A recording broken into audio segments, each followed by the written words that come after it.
Hi, welcome to the CS 559 project final project report. So my name is Sanjeet and my team members are Savil and Kshitij, and I'll be going over the project briefly using this presentation.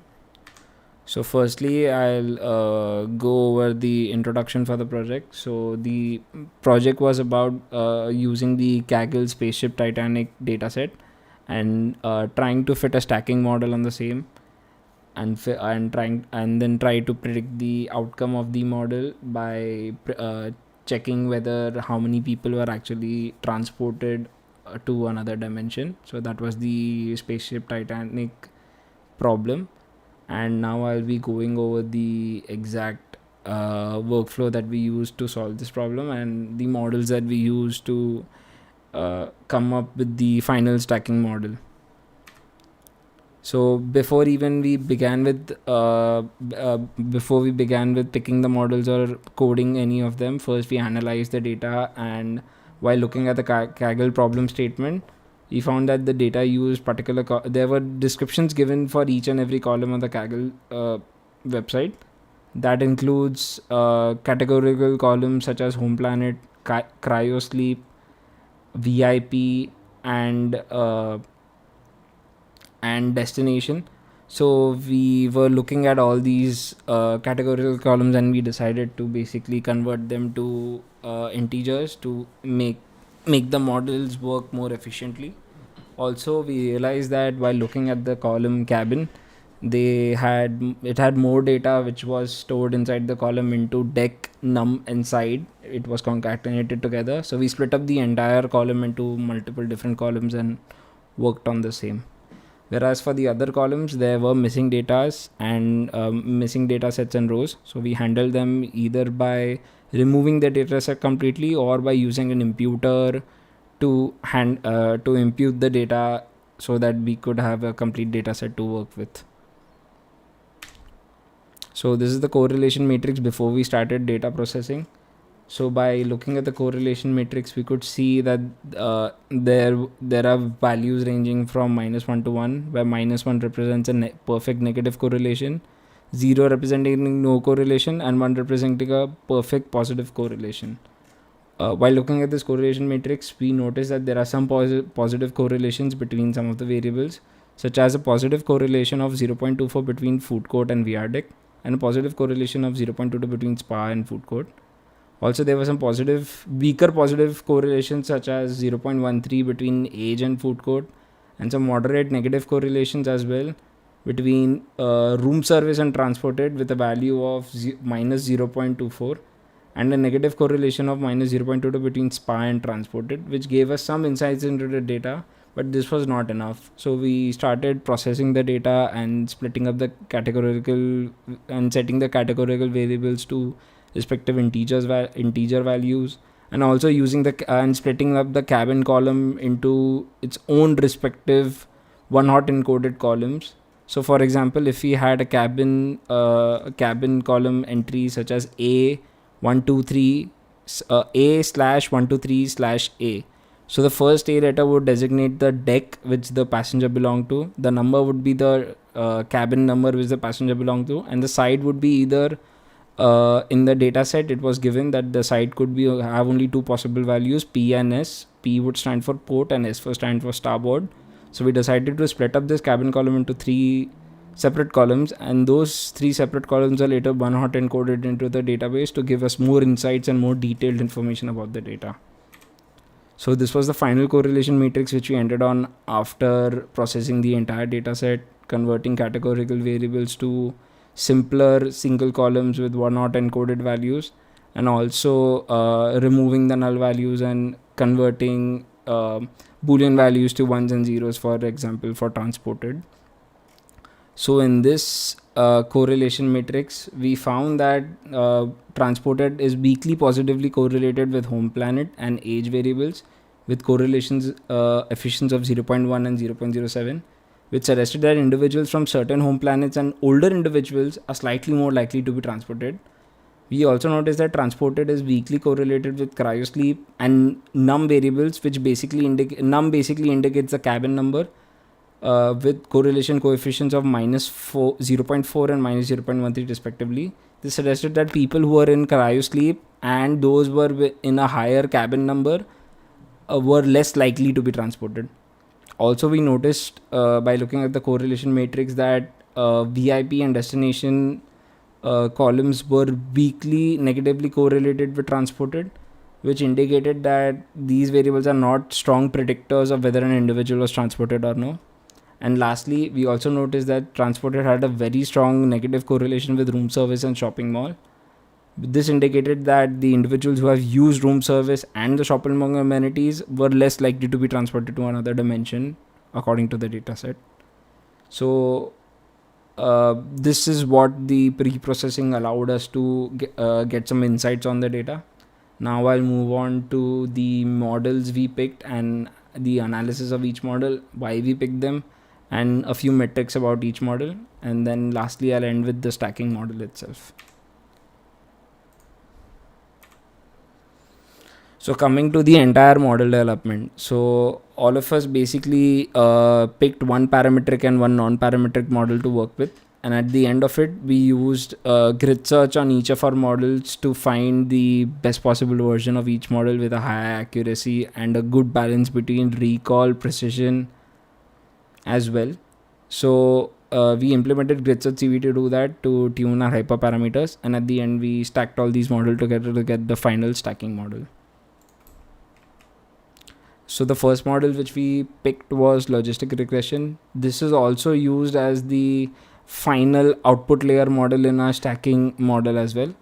So logistic regression is a statistical model used for binary classification where the output is usually 1 and 0. This fits our use case for this current data set, as we wanted to know whether a person was transported to another dimension O, which is true or false, which can be indicated by a 1 and 0 simply. So it was a binary classification problem, so logistic regression made the most sense. Evaluation metrics such as accuracy, precision, recall, and FN score were used to assess the model performance, which we also use for tuning the hyperparameters. Also, this served as a baseline model for performance comparisons, and it was a simpler model to evaluate and compare with other models. These were the metrics which we found while working with logistic regression over the entire dataset. So first we trained it on the training dataset, and then we calculated the scores for the trained dataset, the validation dataset, and the test dataset. The current data you're looking at is the metrics on the test dataset itself. So we used an untuned logistic regression first, and then a tuned regression model later on. And we noticed that the recall increased after tuning the model with grid search.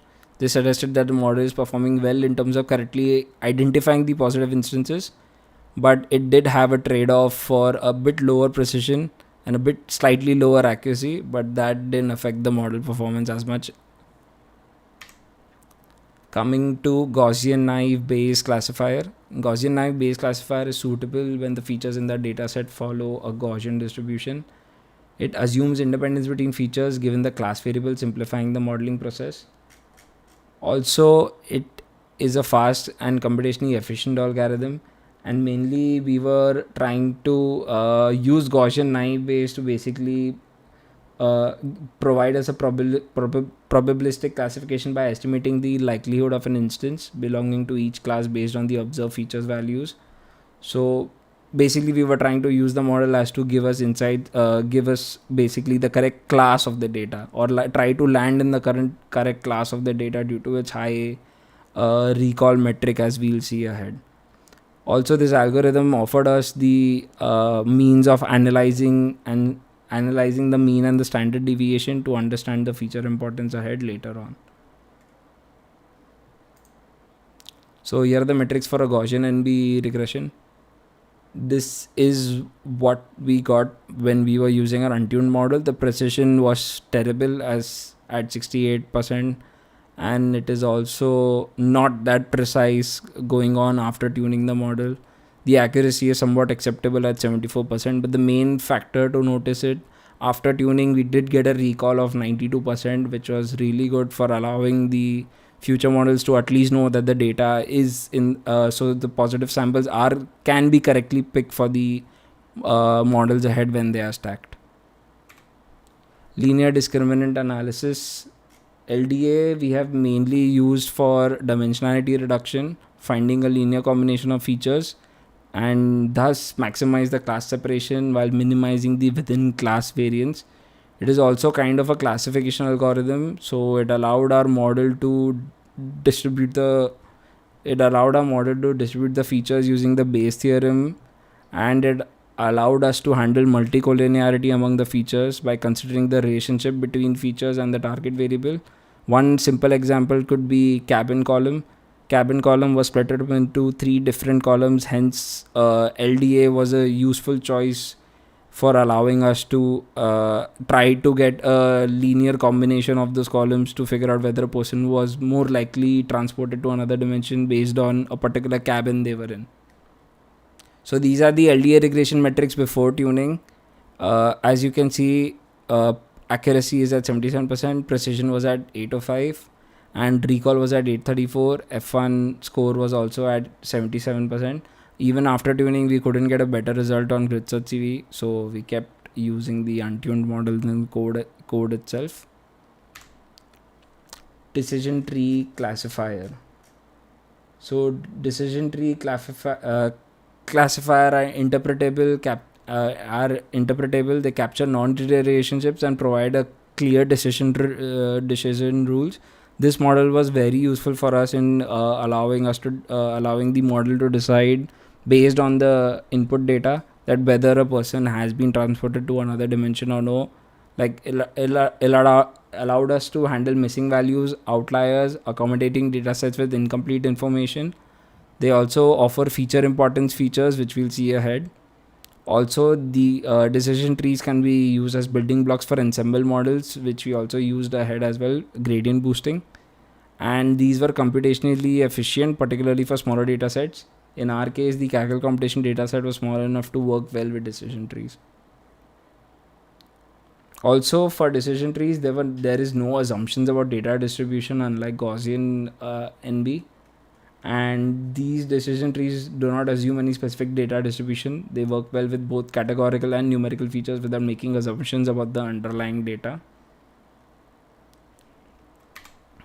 So these are the metrics for decision trees before and after tuning.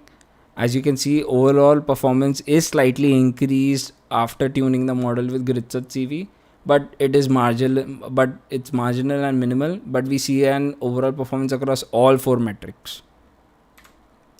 Random forest classifiers. Random forest classifiers we have used for ensemble learning to provide to improve generalization, to give us a feature importance matrix, and due to its robustness to noisy data.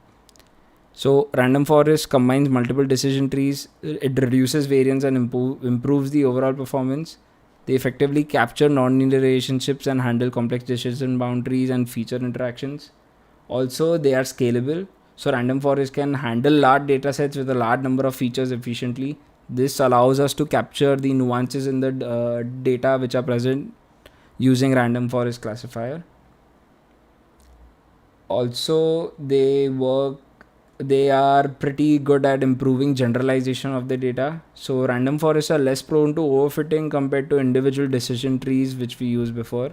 So by combining predictions from different trees and considering random subsets of features for each tree, random forests reduce the risk of overfitting and improve the generalization of the unseen data, which is useful for us for doing predictions on the test data itself. Also, random forest is an ensemble learning method, so it combines multiple decision trees to make the predictions. So by aggregating the predictions of multiple trees, it reduces the variance and improves the overall performance compared to a single decision tree. Here are the metrics for random forest.